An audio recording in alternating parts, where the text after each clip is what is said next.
Drew, I'm excited about this call today. This is a unique call. This isn't your average call. The king. We're going to interview the king. The king of Amazon or the king of pop? Which one? Or the king of rock and roll? One of the the king of e-com. He's not even just Amazon. Yeah, you're right. You're right. And the king of all things newsletters and AI and technology. He's the king of so many things. Yeah, today's conversation is going to be really great. So Kevin King, right? Really does a lot to kind of pioneer for people when he speaks around like what he's seeing with new things. Like I've heard him speak at, it was Scale and Summit, Helium 10 Scale and Summit that took place in Vegas last year, I think. Talked about NFT and some really cool novel ways. Now it's like the big buzz is AI. So yeah.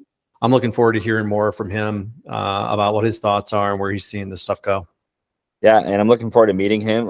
Bullseye Sellers is going to be in sunny, beautiful Puerto Rico from June 11th to the 16th. Drew will be there. You can meet Mr. Drew. I'll be there. Ryan will be there. It's going to be great. And it's put on by Kevin King, and it's going to be an awesome show. So anyway, enjoy this episode, and hopefully I meet you in Puerto Rico as well. Let's do it. Kevin, welcome aboard. Thanks for coming. Glad to be here. Ian, Drew, good to see you, man. Yeah, you too. You too. I have like 1,000,001 questions, but I think we're going to keep this under 1 million, just for the sake of everyone's ears. But I think the main question I like to ask for people like who I've seen, Kevin, you're omnipresent. I don't know if you're doing that on purpose, but you have a tendency to be very omnipresent in the Amazon community. Okay. That's just some of it. I put the stuff out there, and some of it is it just happened. It wasn't my original intent to be. I'm a seller. I'm still a seller. Yeah. And I started out selling. I've been selling on Amazon for 20 something years. But as FBA, this FBA model that everybody kind of knows now since 2015. And I was just a seller. I started 5 brands back then. And then Manny Coates, actually from Helium 10, the founder of Helium 10, had a little Facebook group. And I think it's called FBA High Rollers or something like that. And I posted something in there like early 2016 because people were posting stuff. I was like, this is BS. This is not how it works. And people were just repeating it like parrots. So I set him straight, and he liked what I said, hey, reached out to me, will you come on the podcast? And I'm like, nah, I don't have any interest in doing that. I got a bunch of money invested here. I'm trying to focus on building these brands. And he convinced me to come on, and I think it was like March of 2016. And I just said it like it is. Everybody out there, you listen to some podcasts, and it's a lot of fluff, or people don't really dive into the weeds or ask the hard questions or say it like it is or talk about their failures or stuff like that. So I just said it like it is, and it resonated. And from that, I got on tons of podcasts and started being invited to speak at different events. And I was like, you know what? I can make a business out of this on the side too. So might as well do that. And if I can help some people along the way, that's great. So that's kind of how that's evolved. And now we got 8 different revenue sources around Amazon that I'm involved in and partners in, or seller accounts or trainings or whatever. And so that's, it takes about half of my time, and the other half is still selling, which I think is important. A lot of people you have 8 revenue streams, and it's only taking up half your time. Well, what I do, people always ask, they always ask me, how many VAs do you have? How big is your staff? And it's a common question. I say 0 on both. I have 0 staff, 0 VAs. I'm about to hire an executive assistant and one for one of my companies because it's reached that point. But I've just partnered smart. So like with Helium 10, for example, with them, I was going to do a course on my own. And I was like, you know what? You're going to have to probably give away like 50% as affiliate commission. And that's where most of the traffic's coming from, is affiliate commissions, people pumping you. So, and the guys at Helium 10 said, why don't we just do it? Why don't we just do it with you? We'll go in on this 50-50. We'll take care of everything. They have all the people coming for the software. I don't need to do any lead gen. I don't need to do any affiliate stuff. They have all the editors to edit everything, all the marketing. They'll spend all the Facebook money. They'll do everything. I just sit and do my stuff. I just sit and, and that's worked out well. And then that's evolved into like the $1 Billion Seller Summit. And I have someone that produces that for me. I sell the ticket. I am personally involved in selling the tickets and getting the speakers, but all the organization side, I sign off on the hotel and, some of the bigger things, but all the little details, I have someone that I trust that I've worked with for 30 years that handles that. So I do that on a lot of other of my businesses too. One of my Amazon businesses, I got 4 partners. So I just focus on one little slice of it, and they take care of all the other stuff. So that's why I try to work smart, not hard. I work a lot, but work smart, not hard. Yeah.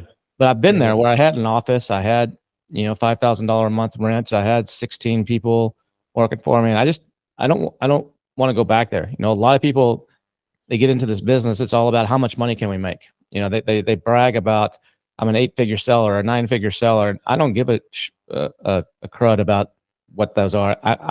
If I'm a 7-figure seller and I'm making the money without the headaches that I need to do the life that I want, I'm fine. I don't need to grow this to 8 figures and start hiring 10, 15, 20 people and all the headaches that come with that. And so that's my philosophy is I want to put more, I want to put enough in my pocket to do what I want. And that's a lot of money. It's not, I don't live on the cheap, but it's not about how big can I make it, or which is what most people do. And that just creates more problems. What's taking up most of your time right now, Kevin? Like where are you focused specifically? And I don't mean necessarily in the near term, but in general, right? Because I know you got the billion dollar seller summit coming up. Yeah, we have that in June. That doesn't take a tremendous amount of my time. My helium 10 stuff is about 15 to 20 hours a month total. And I have a really nice contract that I could just do that and do nothing else and live a nice life, really good life, make more than what most people dream to make, but it's not enough for me. I go crazy. So we're starting up a new company right now that's dealing with eco-friendly dog products that's tied to Web3, and also doing you'll hear me talk about it at the $1 Billion Seller Summit. Newsletters are hot right now, and newsletters for Amazon sellers, I think, are including product stuff. I'm not just talking about service providers or software companies or whatever, but as a seller, you can probably, with a newsletter, I think you can crush it. I used to do newsletters back 20 years ago. We had one, we were doing 250,000 emails a day. We would get on Howard Stern back when he was on terrestrial radio before satellite, and we literally have to restart our server like every 2 minutes because it was just blowing it up. And we quit doing that around 2003. Just because that's when canned spam came out. Some of the spam filters started coming out. It started affecting us, and the tools weren't sophisticated like they are now, where you can figure out what to do. That the back end tools weren't sophisticated, but now there's a whole plethora, especially with AI, whole plethora of tools out there that you can use that just make this easy. So for like building audiences, it doesn't matter what you sell on Amazon. I think this is one of the missed opportunities right now, and especially tying it to AI. I mean, we're doing stuff with like a dog. We're doing for our dog brand. We're tying sustainability into dog products. So we'll have a life jacket made out of 80% recycled plastic bottles that came out of the ocean or whatever. And so there's people that's a big topic right now. And then there's obviously a big market for dogs. So we're mixing those together to make a niche. We have like dog waste bags that you pick up your poo on. If you're out on the trail walking and your dog takes a dump, and you pick it up, a lot of times there's not a trash can nearby. You got to carry that bag full of waste for a little while till you can find a trash can or a place to do it. So what do some people do? They just throw it in the woods, or put it out of the way because they don't want to carry it. Well, most bags, including 99% of what's advertised as eco-friendly or biodegradable on Amazon, it's bullshit. They're not. They might in 200 years be biodegradable, but they're not. There's a lot of waste that's left. We have ones that within 30 days, they completely go back to nature. And so so you can feel good if I throw this in the woods, I'm not polluting the woods. And so we're doing stuff like that, but we're tying that into Web3, which is pretty hot right now with NFTs. And we're not using NFTs as like some speculative thing where it's like, buy this NFT and you're going to be a millionaire, like all these people are doing. We're using NFTs as a membership card. And it gives us a lot of cool abilities to do cool stuff with the products, where we can actually put an NFC, not NFT, but NFC code on a product. And if you buy this product on Amazon, scan that code, it drops a free, like NFTs are like collectibles, like baseball cards or like, Beanie Babies or whatever. So you can airdrop something into a person's wallet just because they bought the product as a reward instantly. And you can do all kinds of cool stuff around that. So we're doing that. And then we're tying it into AI. So we'll create a newsletter aimed at dog lovers that are sustainable. And so there'll be stuff we can tell what people click. So if they have a dachshund, and they're always clicking the dachshund articles, we know this is a dachshund person. They're always clicking the stuff about training. We know they probably have a puppy, and we'll tailor the newsletter using AI to be specific. So no two people get the same newsletter. And then does the newsletter come after the sale? They have to. No, we're building the audiences on the newsletter before the sale. That's what I'm interested in. So tell me how. So instead of using a Facebook audience, or instead of using that's the old way. Go set up a Facebook group or Instagram channel, but people have to come to you, and you don't control where your posts go. I mean, I have 5,000 followers, 5,000 friends on my Facebook, my personal Facebook account, and I don't know how many followers, thousands. I can post something on there. Sometimes it'll tell me on the bottom, 56 people saw this. And I'm like, what the hell? Yeah. And then another time, if it gets a bunch of comments and likes and shares, then it says, 1,000, 2,000 people saw it, but it's not my whole audience. With email, you control it, you own it. And a lot of people say, well, email's dead. That's so 1990s. It's bullshit. Email is still the best medium, and you own the customer. If I have a Facebook group on Facebook and I make one misstep somewhere, someone complains, Facebook takes the whole thing away. Even if I have pixels, when you're pixeling people, that's great. Yeah, you don't own it. You don't own any of that. No. You got to own that customer name and that list. And I can talk about that on one of my other businesses. I have a list of 16,000 buyers that if I didn't have that list, that business would be gone now. But every year, like clockwork, we sell calendars, wall calendars. I send out to these guys and I get them to launch I launch on these products on Amazon, 0 PPC, 0 launch, 0 giveaways, 0 nothing. I just use that list, a section of that list, because a lot of these will buy it from me directly. If they buy it on Amazon, it's $19.95 for the calendar with, free shipping with Prime. They buy it from me, it's $19.95 plus $9.95 or $12.95 shipping and handling. And I still have a significant portion that send checks and money orders in envelopes in the mail. Oh my God. 6 figures a year of that.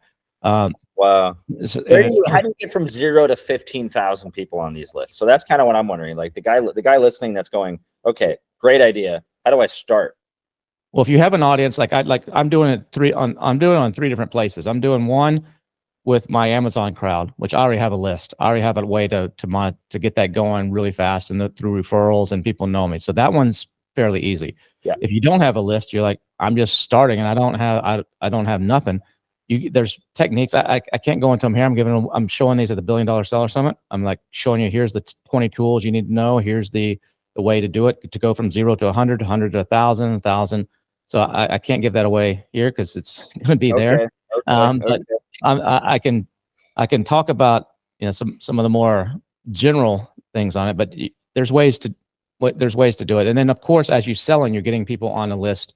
You're adding people as well, hopefully, that are buying your products. But the beauty about product sellers, most people that have email news, there's email newsletters that have been built out. There's one called Milk Road that's for the crypto industry. I mean, that's hot right now. But they started in January of 2022, and in October of 2022, 8 months later, he sold it for $8 million. Built it to 250,000 people, sold it for $8 million. Another one called the Morning Brew took them 3 years to build to about $500,000 or so, and they sold that for $27 million. The guys that do the podcast, My First Million, they talk about it sometimes. Wow.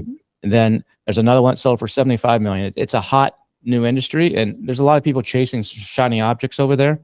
But the tools are way better than when I first did it 20 years ago. And now you can just do it. I'd had 5 people working on this. Now you can do it with 1 or 2 people and automate a lot of this stuff. And with AI, and like on the newsletter we're doing for the dogs to make it even more customizable with AI, we're like, upload a picture of your dog. And we'll actually, every day, we'll have a different AI generated picture that's all automatically done of your dog. Today is Valentine's Day. Here's your dog, in a scene with hearts. It's the dog's birthday. The dog, you'll get the newsletter, have a picture of your dog, like with a birthday cake and candles and balloons and whatever, happy birthday, all these kind of cool things. And people will grab that and then they'll share that because it's going to be cool. And they're looking forward to it every day, and they'll grab that and they'll share that on social media. So that grows the audience. And then the advantage we have as product sellers is we have products. Most people don't have products to sell that have a newsletter. They're counting on either a paid subscription like upsells, come join my mastermind or buy my training course, or they're depending on sponsorships, people buying ads and placements, and those can be a little bit difficult. But those can actually self-sustain it and actually make it. You can probably we believe we can make a profit on that, and then all the product stuff is gravy. And I can do stuff with affiliate links on my category, and send out, for dog stuff, and feature a dog leash, feature a dog bowl, feature whatever, and see what people are clicking on as an affiliate. I can make money off the affiliate links, and I can see what people like. So if my audience, they all like a little travel foldable dog bowl, that's our next product we're going to launch on Amazon. And I'll go out to them. What do you like about the ones you've gotten? What do you not like? Do all the typical product development stuff, and then put that on Amazon, launch it through the newsletter instantly, probably to page 1 near the top. Wow. So there's a lot of cool stuff that you can do around this, and the tools will blow your mind at what you can do now. So that's something I'll be talking about there. And then I think there's a little bit of a barrier to entry. There's a little bit of setup involved in this, and there's a little bit of different way of thinking. But I think the smart sellers are gonna do this, and it's gonna help you differentiate. And the problem is when I say newsletter, people think, oh yeah, I get tons of these already from, I get them every day. I just got one right now that's it's called Amazon News and Trends, or something like that. And I open it up, it's just a plug for a conference. It's all it is. There's no value in there. Right. I'm talking about going after your audience and actually delivering value. It's that Gary Vaynerchuk punch, right hook, or whatever he says. Deliver value, deliver value, deliver value. Then you ask for a sell occasionally. So that these newsletters are maybe 10% promotional, 90% value. Is there a way to buy these newsletters? I mean, I have a client in the dog space, and he was looking at buying some vet blog where all about because there's ways to buy some to get into it fast. There's one of the fastest way. I've been talking about this, the $1 billion seller summit. There's 95% of the blogs that are out there are dead. People start a blog, and they post for a few months or whatever, then they get busy, life gets in the way, they're figuring out they can't make money on this, and it dies. But they might have an audience of 100, 200, 300 people, maybe 1,000, or they've captured some emails. If you can go out to those guys a lot of times and get leads dirt cheap. You're not getting anything out of it. Yeah, there's tools that will let you find those. I see that at a Shopify site. I go to a Shopify site and or something, or even in our space, software companies, they have the links at the top about us, pricing, plans, whatever, training, and they'll have a blog. And I click on the blog. If I see that thing was updated like 5 times in March of 2022 and once in April of 2022 and hasn't been updated since, they lose credibility in my eyes. Mm-hmm. Yeah, just better off to just take that damn thing down.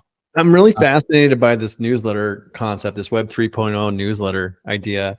So we Brandon Young just did a session on like how to integrate. It's all manual right now, right? How to integrate ChatGPT and Midjourney, and then DALL-E, and combining these tools in such a way that like you can start to spit out like good iterations of product designs, right? So yours, like what you're describing is like, look, I've already got an audience potentially off Facebook, so I could integrate and maybe pull content out of there to personalize a newsletter, an actual written newsletter. But then to your point too, also pulling pictures to then generate a new AI image around like a dog in the family or whatever. Like all of it sounds super exciting. The thing for me that comes to mind is like when I think about like when we're trying to scale those types of things, we've got, all of our clients and they're clamoring for like new ideas. They want catalog design ideas. They want, listing update ideas. It takes time. It just takes time to go through these things because the tools are still pretty nascent, relatively speaking. Like Midjourney, I just looked at an article on like what the quality of the images was from version 1.0 to 5.1, and it's like crazy. Yeah, it's moving at lightning speed. It's every month. Within a year too. It's like not even long. It's moving at stuff that was relevant in January is out of the water now. It's moving so fast. That old Moore's law that computing power doubles every 18 months or 2 years, whatever it is, and AI it doubles every couple of weeks or something. It's something crazy like that. It's hard, but the tools are amazing that are out there. That's like what I'm going to be sharing at the $1 Billion Seller Summit. And you'll have a list of those. So to your question about how can we do this for our clients, there's some people just depending on the AI, but I think that's short-sighted. You still need a human editor overlooking it. But one person could do 10 of these. AI can do a lot of the work, and then one person to do 10, and then you could have experts, from the field come in. That's what I'm doing to contribute, because some of it they'll do it for free because they want the exposure.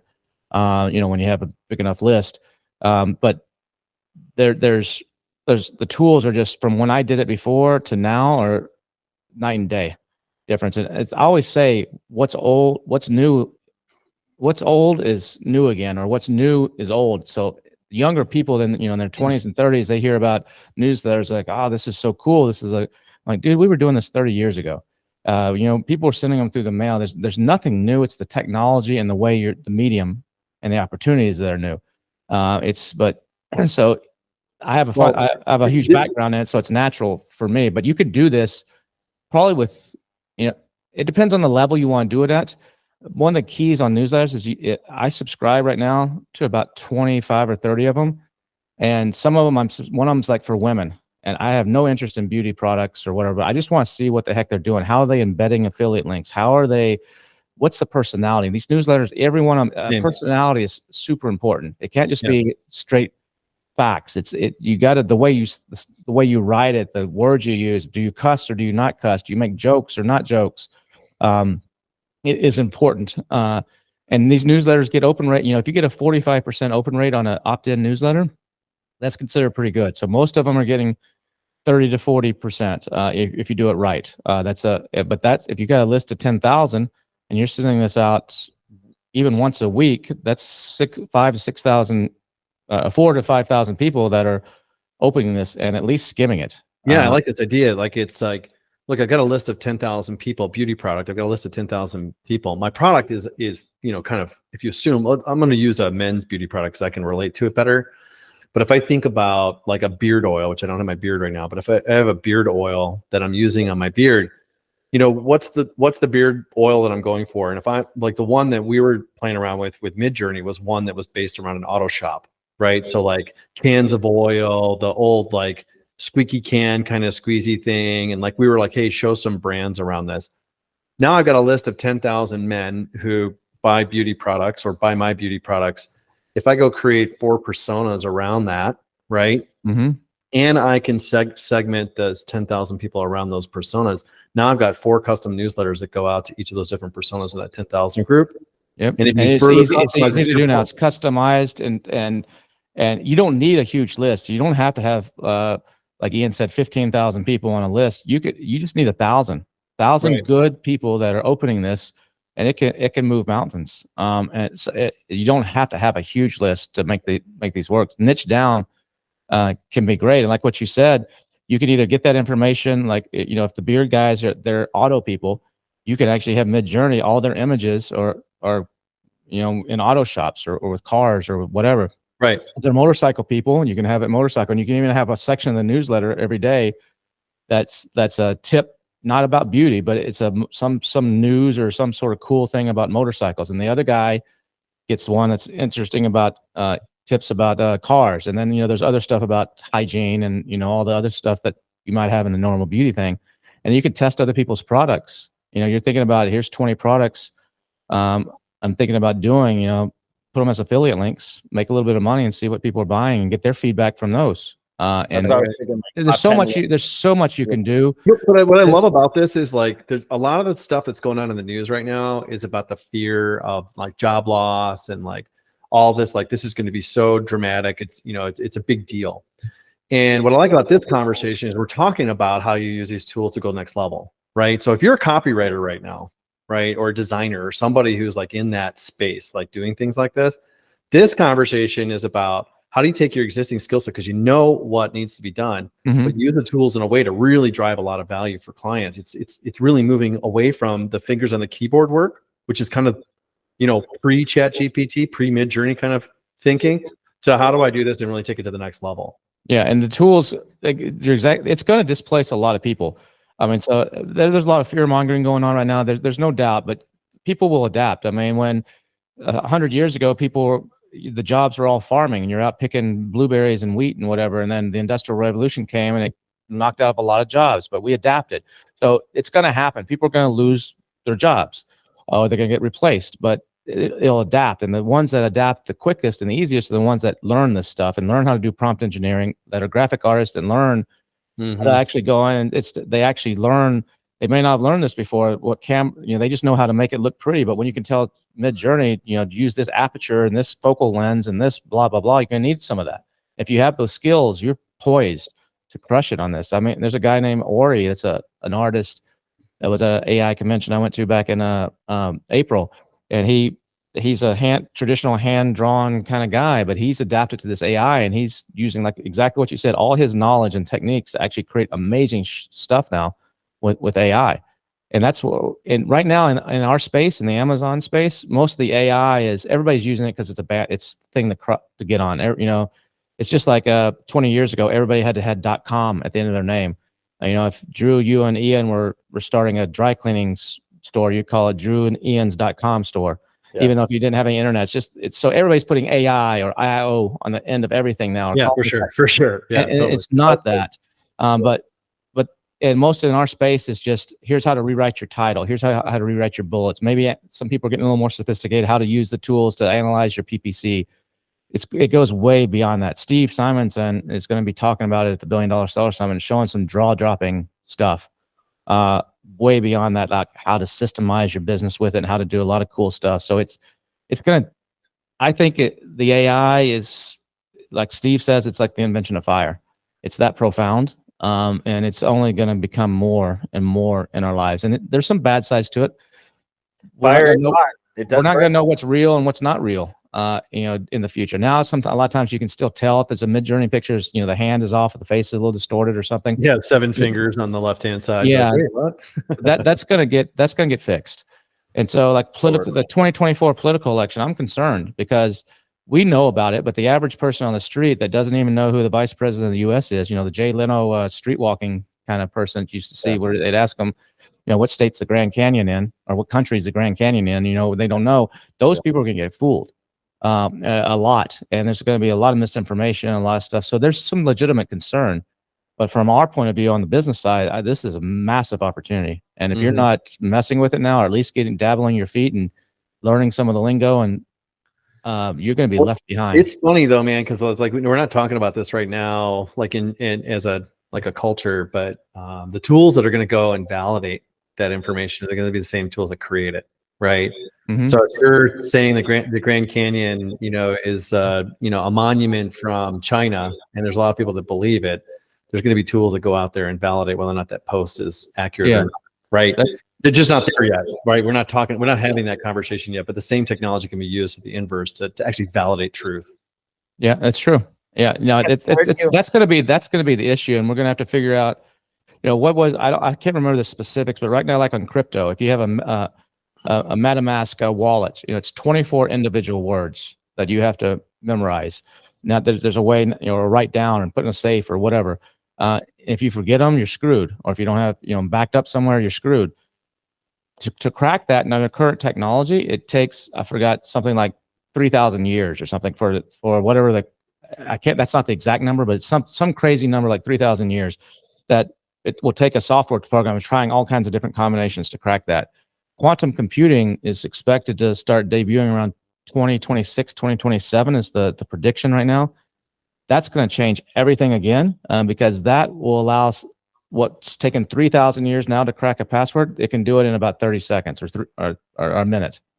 That's how powerful quantum computing is. And you're just going to have to memorize 200 words instead of 24. Yeah, I don't, or it's going to be biometrics, or I don't know what the answer is, but and I don't know if that's going to happen in 2026. That's just when they're saying that's going to become more of a reality. And 20 years from now, our iPad, our iPhone is probably going to be a quantum computer that can freaking, I don't know what it can do. I mean, we don't know. Nobody knows really. Well, what are you thinking about? What do you think about the authenticity of the content, right? Like, so we're talking about like these and we don't have to focus around the newsletters. We're just going to go back to that to kind of pick up off that. So, I'm a marketer. I've got this workflow figured out, even with the current state of the tools, whatever. And I'm doing this. I'm sending out segmented, customized, based on personas kind of content. What are your thoughts on like the consumer perception of like, is this real? And do I trust this brand? Because do I trust this brand even though it's super relevant? Yeah, I think there's going to be some of that, but that's why I think this person, like on the newsletter example, having a personality and having a face and still having humans is important. There's some people, some of the affiliate marketers saying, "Oh, you could just do all this by machine. Just go out and use an AI newsletter, and you can create 1,000 of these in 1,000 industries in a week, and just start pumping them out. And if you get 500 or 1,000 subscribers in each, who cares? You can sell an ad for $100 a day on each one of them. You're making 10 grand a day, or whatever the number they may be promising is." But those I think are short lived. Those are going to go just like with NFTs, with some of the rug pulls, and a lot of the people just doing crazy stuff. There may be some of that, and someone may make a little bit of money for a little while, but people will see through it. So I think you still need that human touch.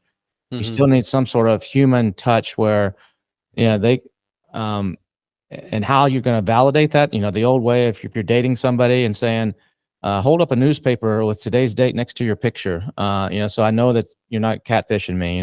It's not a picture from 40 years ago, and this is really you. You could fake all that with AI. So I with voices, you could do it with 11 Labs right now. You can do anything with anybody's voice and make it sound like it's real. So that is a problem. So that's where I think you're going to see some IRL stuff becoming more important in real life things. I think you're going to see a more in-person type of stuff for how do I say this, for more validation or for more validation's a good word. Or validation. You're gonna. It's like I want to see that Ian's real. I want to see him with my own eyes. Yeah, exactly. Sitting at the bar across from me when he's telling me his stories or his marketing or whatever. But or if I don't know. That's a very good question. I don't know the answer to that, but I think that type of thing is. No, you're right. I mean, but it's like it's you're gonna have a finger. You're gonna have a finger scanner that's instead of a mouse. You're gonna have a little finger scanner that's when you're on a Zoom call. Is this real? Know your customer. Is this really Ian? I put my finger on there, and and it's yep, that's really like it flashes. Bloop. I don't know what's gonna be. Just imagine I could be like, wow, Kevin's been deceased for 15 years. He's still doing Google Meets. Like it's this is the thing. So like this is what I find interesting, right? As an entrepreneur, Frank, forget about Amazon and selling products and everything. It's just like a tech entrepreneur. It's like there's all these great tool ideas that are going to come out from all these new things that are available, right? All this AI tools, all the legit ones. This is the flip side. I was referencing it before. Like, how do we validate all of it, right? How do we create authenticity around it? How do we know that, the Grand Canyon's not actually a monument in China, right? And these tools are going to come out to do just those things. Like, how do I know that this conversation is even real and to begin with? How do I know that I've got a customer testimonial that isn't completely made up, right?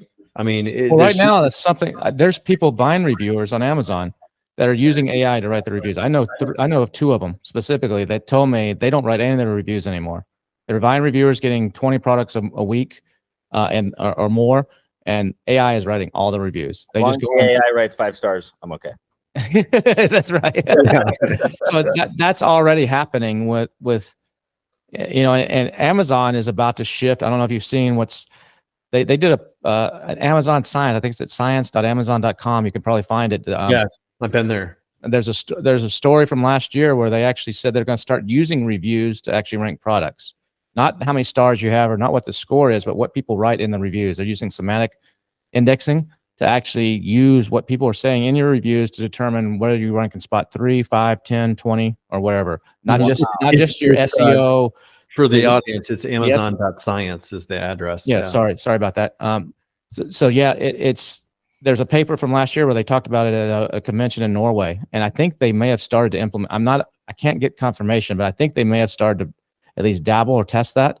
And it wouldn't surprise me if they roll it out. And if you just saw last week, I think CNBC put this out, or somebody found it. There's an ad post for a AI engineer in Palo Alto, which is where A9, that's where the algorithm department is. And they're looking for someone to come in and help them revolutionize search. And they actually say it as a paragraph in there. They're going to revolutionize search just like the wheel revolutionized, transportation. That's what they're going to do with search with AI. And I think you're going to see, my belief is that sometime later this year or by next year for sure, you're going to see search dramatically change on Amazon. You're going to see where now, we can SEO, we can keywords in our title, the keywords in the back end, there's certain ways what people clicked on. We can kind of engineer our way to the top if you know what you're doing. I think that's going to go away. And it's going to be a whole different way of ranking, because I think what's going to happen is I'm going to be able to go to Amazon search bar, and instead of let's say I'm going to the beach with my family in June for family vacation, and I'm like, shit, I need an umbrella. What else do we need? We need some chairs. We need a picnic basket. We need blankets. We need whatever. I think I'm going to be able to go to Amazon search and say, family of 4, two small dogs, Toyota Highlander, going to Panama City Beach, Florida for 5 days. What do I need? And it's going to spit back, oh, Kevin, based on this, we know this will fit in your Highlander. We know you have 2 small dogs. We know you have this. These are all the products that we recommend for the beach. You're going to need in Panama City. It has this temperature this time of year, and it's a chance of rain or whatever. And you're going to need all these things. And our products are going to be displayed in some sort of algorithm that will show that. And so instead of me having to type in umbrellas and find an umbrella, type in beach chairs, find beach chairs, it's going to tailor that, and they're going to know what I've bought in the past. So they're going to know that, yeah, Kevin 3 years ago, he bought an extra wide chair.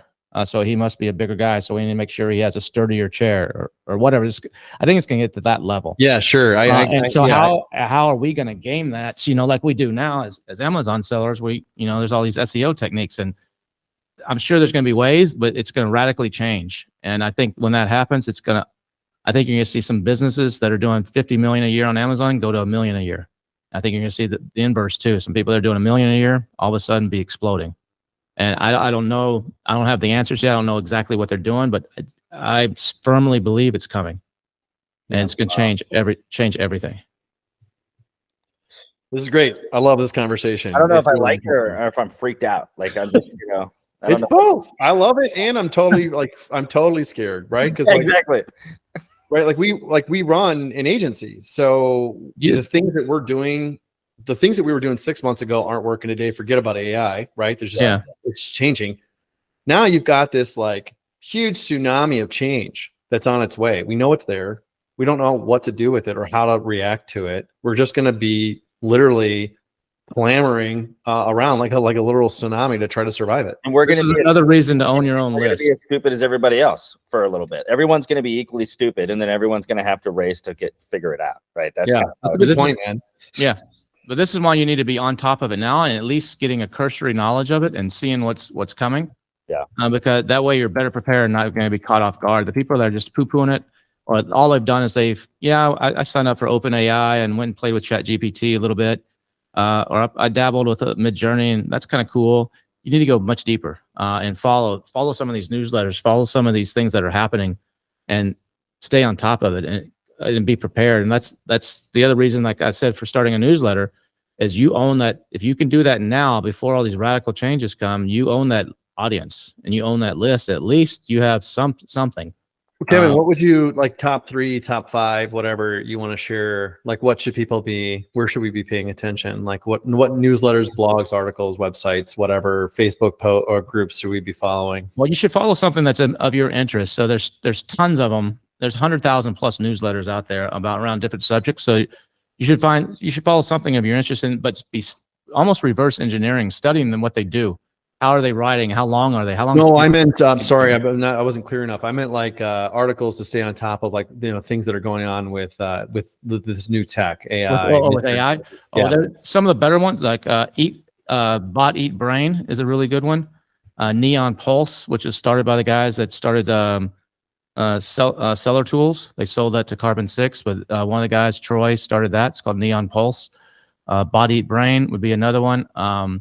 Superhuman would be another one. I can actually I have a list. These are all text, and these are all tech centric. Yeah, they're all text centered. Let me pull up this real quick. I can just give you a list. Yeah, you can share it if you want. There's the top AI newsletters and how many subscribers they have right now, and they're growing fast. Wow. Kevin, I'm going to copy this and share it in the YouTube description for everybody too. Yeah, that's fine. So that last one says the intelligent ag. That's not the name of it. It's the intelligent age. Obviously, if you like subscribe to a half a dozen of these and you're reading, even passively, you're gonna have more of a clue of what's to come than the average bear. So, Oh yeah. yeah. You don't need to read all these. Pick a couple or try them, and some of them you're like, I don't like that one. I don't like this guy's attitude. I don't like whatever. Pick 2 or 3. I would not just do one. I would do 2 or 3 because they'll have different slants. Some of the same news, you'll see crossover. Yeah, right. They approach it differently. I'm in a Facebook group for Midjourney right now that's been super helpful to kind of understand like what's going on. Mostly because like I'm seeing what other people are doing. And like your point earlier about Ori, I don't know this person, but Ori you're referencing, like, you know, really understands art photography really well. That is their advantage. I don't know anything about these like aspect ratios. I'm gonna have to go learn them, but that's where the power really is in getting that image to go from like okay to like wow, it's gone next level. Make it pop. And there's a lot of photographers that are professional photographers that don't know that stuff either, to be honest. They because stuff has gotten so easy, or they just use this lens and this lens. But if you ask them the technical side of things, a lot of them don't know. So that's going to be important to know all that, to be good at prompt engineering and to get what you want without spending days refining it, to be able to do it in a matter of minutes. But it's incredibly powerful. What it can do. Good stuff, man. I love it. I mean, even now with Amazon pictures, I mean, there's tools where you can take your photo, upload of your product, of your water bottle, upload it, and say, I want this water bottle in a scene with a blonde girl with a bowl of cereal in front, and I want the background to be a kitchen, and it'll do it, and it looks real, with shadows and everything. It's not Midjourney though. I've been trying to use Midjourney for that. No, it's going. I think it's Stable Diffusion, AI on Stable Diffusion. People are using this on. There's a couple too. eContent is one of them. And there's another one called I just mentioned these on the Helium 10 Elites yesterday. Starts with we try to create, like, we've got a workout brand that we work with, and we were trying to create images of these men in workout scenes. We got super close, except for the product. Like, we just cannot get the product to look great. Yeah, these you upload the product itself, and it can be a shot on your iPhone from your Chinese manufacturer, and it can do some amazing stuff. It's called Caspa, Caspa.ai. And they have a little demo video. It's like 1.5 minutes long there, that if you watch that video, it'll show you what it can do. And it's pretty impressive. They actually took a picture of a guy, a stock photo of a guy that they had, and they said change him from an Anglo to an Asian, throw him in a gym, and do all this cool, and it did it. It looks real. Nuts. All right, well, Kevin, we are out of time. I am thrilled you came. I'm also a little scared for some of the stuff you mentioned. But it's a good scared. It means that at least I know there's something coming, and I'd rather not be as blindsided as I would have been without this conversation. So thank you. No problem. And you guys will get a lot. I know you were curious about that newsletter, but when I speak in BDSS, I'll be laying it out. All right. So you guys will get a lot. You'll be taking some notes on a lot of the cool stuff to explore on that. Yeah, that's awesome. Kevin, thanks, man. It was really, really, really great conversation. I really enjoyed this. Appreciate it, man. Thanks for having me. Ditto. Thanks, Kevin.